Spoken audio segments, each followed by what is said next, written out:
Okay, so what we're going to do here is we're going to add a yoke onto this skirt. So at the moment we have the darts, so there is a dart on each side here at the front, and then there are two darts in each side at the back. And what a yoke does is it actually transfers this dart fitting into a panel. So the yoke will go around here, sort of level with the bottom of the darts, and continue. And so because we'll have a seam here, then we'll actually be able to get rid of those darts altogether. So it'll be one flat panel across the top, a seam, and then a bottom section here at the front, and the same at the back. So we'll have a yoke going across here. We'll be able to delete those darts completely. We'll have a seam, the yoke seam, and then a separate section for the bottom. You can also do, if you have a skirt, like, say it was a full gathered skirt, you could actually just create a yoke using the top section of the block and then have no pattern for the bottom. It might just be like a long rectangle of fabric that you gather and join onto the bottom of the yoke. Or it could be, like gored, long panels, all sorts of things. So to start off with, we need our fitted skirt block, and we're going to draw the yoke in place here. So I'm going to measure down 5 centimeters, which will be 10 centimeters full scale. And what I'm doing is I'm just lining the edge here because this is 5 centimeters, which is what I need.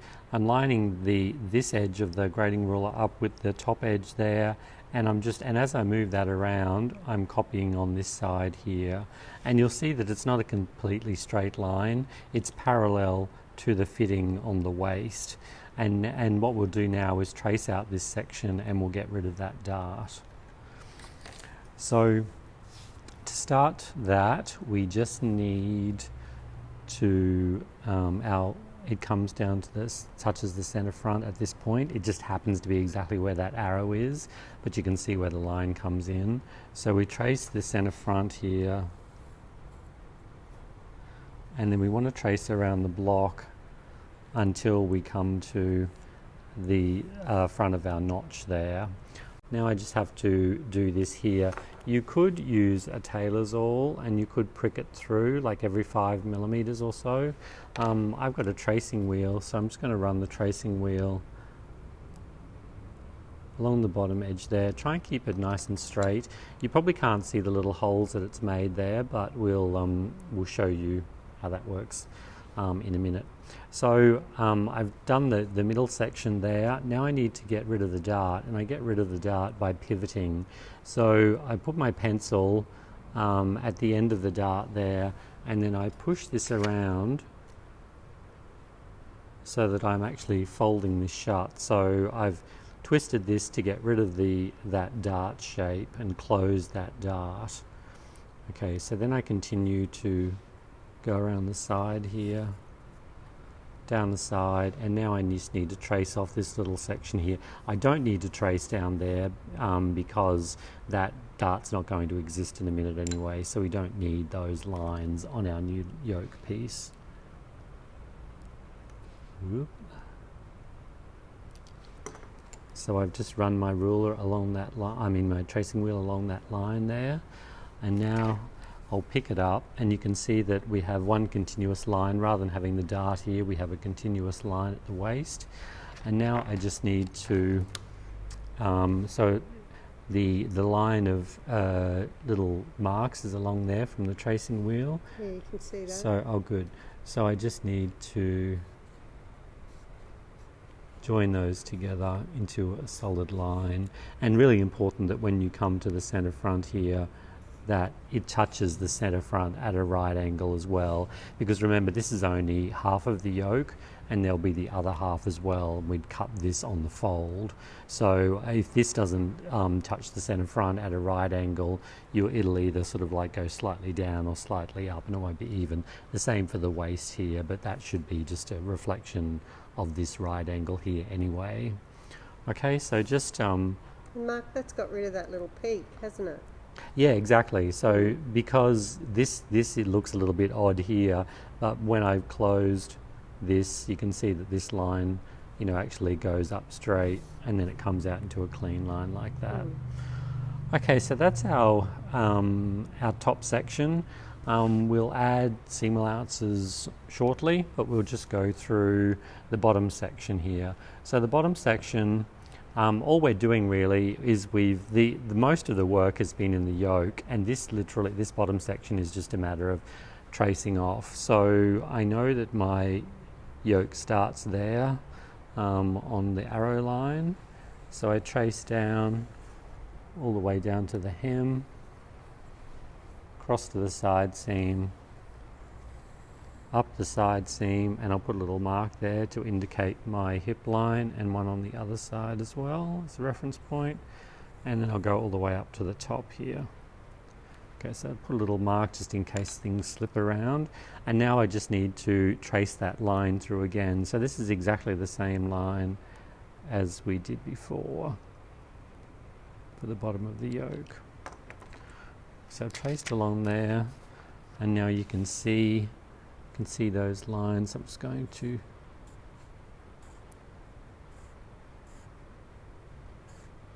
join that line up. And you could, if you wanted to, actually I didn't do it before, but we could measure across here to this point, 4.1, and we could put in a little notch here if we wanted to. So that's where the bottom of the dart was, and if we have one on the yoke here, those two will be notches that we can match up as we sew these two panels together. Let's put in my hip line there, and so now I've separated the two pieces. I now have a yoke band across the top there, and without any dart. So now I'll just add seam allowances onto these, and I know we've talked about, you know, this is the fact that this is half scale, so you would think that you'd have 5mm seam allowances, but working in half scale, it's easier if you work with 6mm seam allowances. So that's a 6mm one, is it, Mark, or a centimetre? This is 6mm that I'm adding here. I mean, it doesn't matter as long as you use that amount when you're sewing it. That's the important thing, isn't exactly. it? I mean, you could add a 1 centimetre seam allowance around these pieces if you think that's it'll be easier for you to work with. But I quite like 6mm seams. And then you've got a bigger hem. Yeah, and I've added 2 centimetres onto the hem, so that would be 4 centimetres in full scale. So a notch there to indicate my hem. We have a hip notch here as well for when we join it onto the back. 6mm seam allowances. And Mark, the notches really do save you time, because you don't need to pin as much when you have notches, hey? Exactly. And I find if I put pins in, then I always get paranoid that I'm going to run over the pin and I'm going to like break a needle or something. So I tend to take them out before I get to that point anyway. So I've added 6mm seam allowances around the waist, the side seam, the bottom of the yoke, the top of the front skirt, lower section, the side seam, and then added a 2 centimetre hem across the front here. Now I haven't added seam allowances to these front sections here because they're going to be cut on the fold, and obviously you don't need, if this is going to be the fold of the fabric, you don't want a seam allowance there. So I usually just write centre front fold, and the same on this one here. And Mark, I noticed when you did the skirt there, you smoothed that little peak across the waistline there, where the original dart. Across here? Yeah, just that little peak that when yeah, you there was a it. tiny bit. Yeah. I mean, you wouldn't want that in the pattern piece, eh? And it's so subtle, like you're literally losing a millimetre and maybe 2 millimetres full scale. So if you just smooth that off a little bit along that point there, you know, that's because you can see here, you know, like it did have that tiny little point. Yeah. So we'll literally just swipe that off, and that's not really going to affect anything. Yeah. Okay, so I've written centre front fold on those two pieces, and the cutting instructions would be the same. So fitted skirt block, this would be front skirt, cut 1 on fold, half scale size 10, and this piece here, fitted yoke, skirt, front yoke, cut 1 on fold, or we'll actually cut 1 on fold for the outside, but then you generally have 1 on the fold for the inside of the waist as well, so that yoke was double. Okay, so now we'll hop on to the back panels. So we've got our back skirt block here, and we're going to continue our yoke line coming around into the back here. So I'll draw in the line on my block to begin with, and again it's a 10 centimeter wide yoke, so 5 centimeters in half scale. And you can see I'm pivoting that around using the top here. The last one I actually did like this, because you could use the width, but this one I've actually gone that way using the 5 centimeters there. So either or, as long as this is a consistent width. And you can see there, because I've followed the waist, it does come up a little bit, go down, up a little bit at the next dart, and then straight across. But again, really important that it matches the centre back there at a right angle. That right angle is not quite so important on the side seam, but that's going to have a decent flow through anyway. See that line flowing through there. So I'm going to trace off the top section. So this time I'm just going to start at the centre back. Actually, what I will do here for the back is that you can see that these darts actually go down. That's probably maybe 3 centimeters full scale below the yoke line there, and 2 centimeters here on the full scale. So what I'm going to do is I'm just going to take these points back to the point on the line, so it'll make the darts a little bit shorter, but really we're only adding in, I think full scale, that'll only be about 0.5 centimeter across the back there. Otherwise, the other option is to pivot the darts out from the bottom there, but that means you'll end up with these little bits of extra fabric in the skirt that you would then have to ease on to the yoke. So just so that they sit together perfect, so that the lengths match perfectly along that seam, I'm just going to bring the ends of the darts back up to that yoke line that we've created.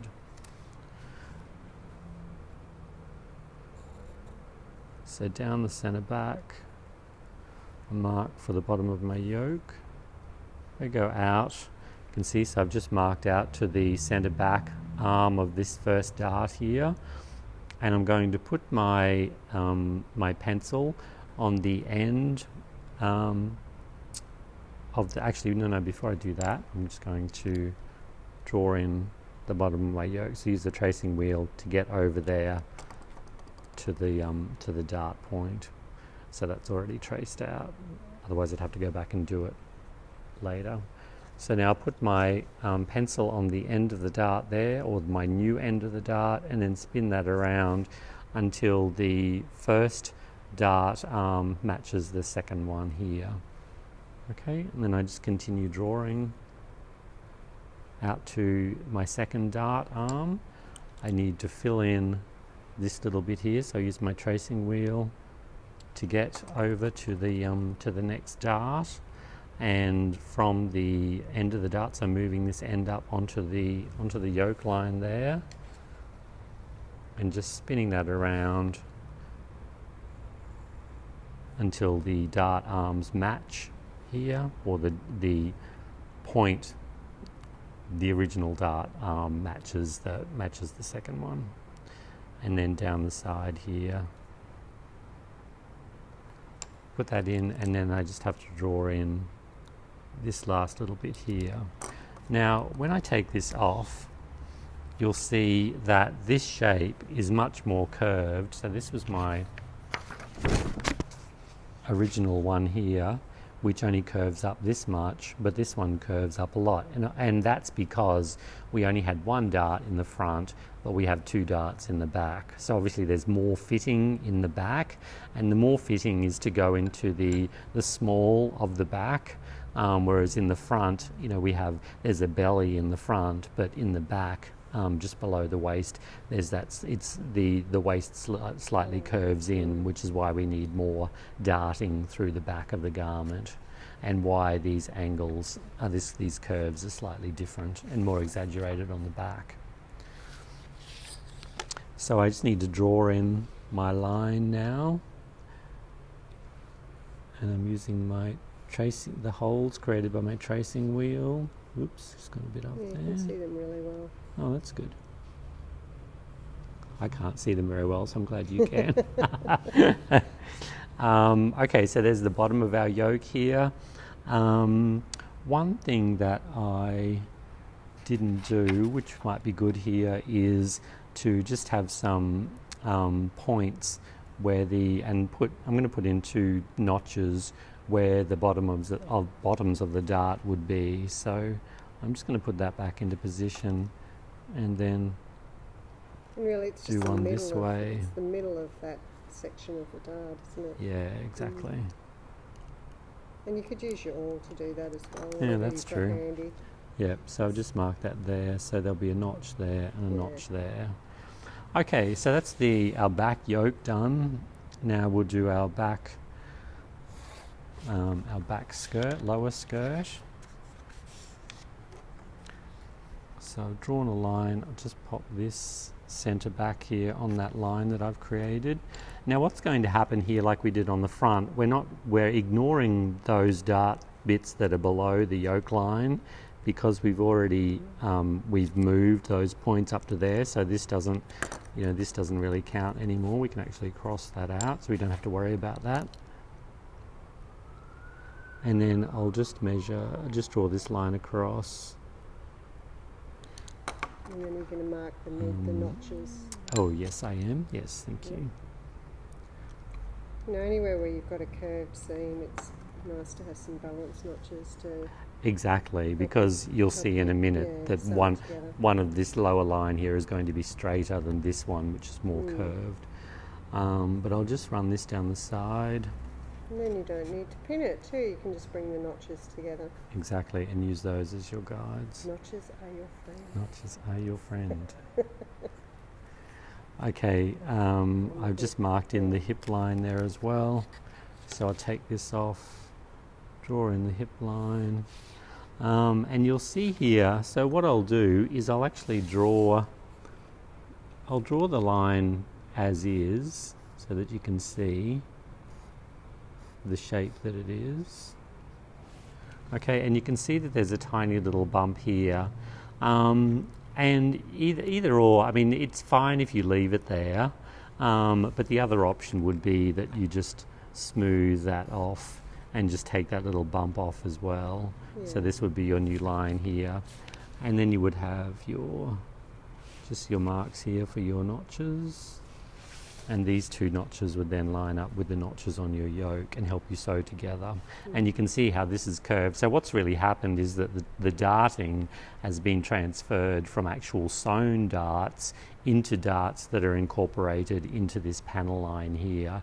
And that's why this is at more of an angle, because that's sort of like where the darts have gone now. So the fit stays exactly the same, it's just that the shapes have changed, and we now have this design line running across the back here.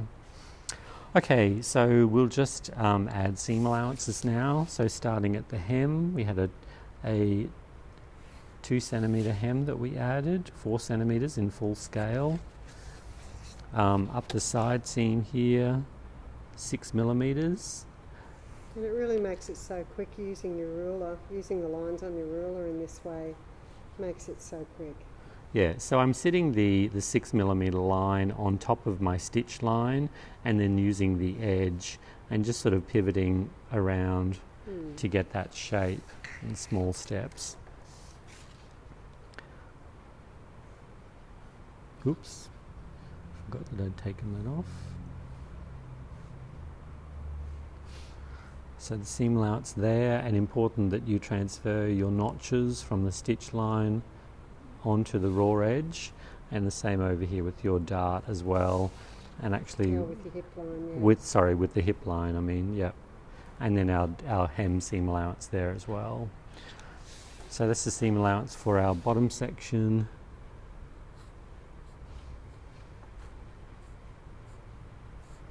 And then for our waist, our side seam on our yoke, and then the lower yoke seam.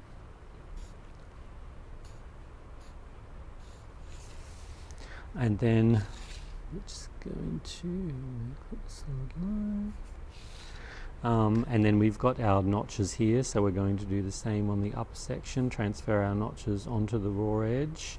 We're not so worried about this at the waist here. What you would do, this is the centre back, so we'd have, that's not such a big length to deal with, and you would be sewing, when you sew this, you would either sew it onto another panel which is the same shape, so I probably wouldn't bother having any notches across the back there. What we're doing now down the back is I'm going to add a 1 centimetre seam allowance down the back, just to indicate that that's you know, our centre back, and the same on the skirt. And that's where you put your zip in. And yeah, and the zip would go in there. And then when you also need to put in a zip notch as well. So to indicate the zip notch, usually it comes down pretty close to the hip, so it would be a 20 centimetre long zip. So we'll just measure, like from the stitch line at the top, that's 5 centimetres of yoke there. We move the 5 centimetres down onto this lower level, and then measure down to our 10 centimetre mark here. So it's just a little bit above where 21 centimetres down to our hip line, but the zip actually is only a 20 centimetre zip, so we've gone up. So that line, that's why this notch doesn't line up with the hip notch, because they're a separate measurement. And then Mark, we lose 2 centimetres on the invisible zip by the way that our technique of sewing it in. So does that mean you'd actually be buying an 18 centimetre zip then? Or no, you it buy goes 20, the other way. Wouldn't your notch need Well, to be at 18? Usually I would actually go for a bigger zip. So a 20 centimetre opening, and I would buy a 25 centimetre invisible zip. So just because the way the construction works, well, no, I think I'd just leave a tail. Yeah, and the excess, because it just makes it easier to sew this lower bit of the zip in place. And that extra little bit of zip, you can actually just stitch it onto the seam allowance anyway, so it really doesn't get in the way of anything. Yeah, especially when it's in a nice flat centre back seam like that. Yeah. So our centre backs here would be our grain line. So draw the grain line in, and for our labelling, we'll have the same as on here. So fitted skirt block, this would be our back yoke. I would say for this piece that you would cut, actually this, because it doesn't have a centre back seam, this says cut one on fold, so maybe I'll put that aside, it's a bit confusing. So what we would have here is we'd have back yoke, we would cut 1 pair for the outside layer, flipped, and then another pair for the inside layer for the facing. So this would be cut 2 pair, cut 1 pair of interfacing, and that would be a size, half scale size 10. For our lower section here, we would cut, it would be our back skirt, cut 1 pair, so again flipped, especially if you've got a printed or patterned fabric, a size 10 half scale skirt. So that would be the info on there. And there you have your yoked skirt.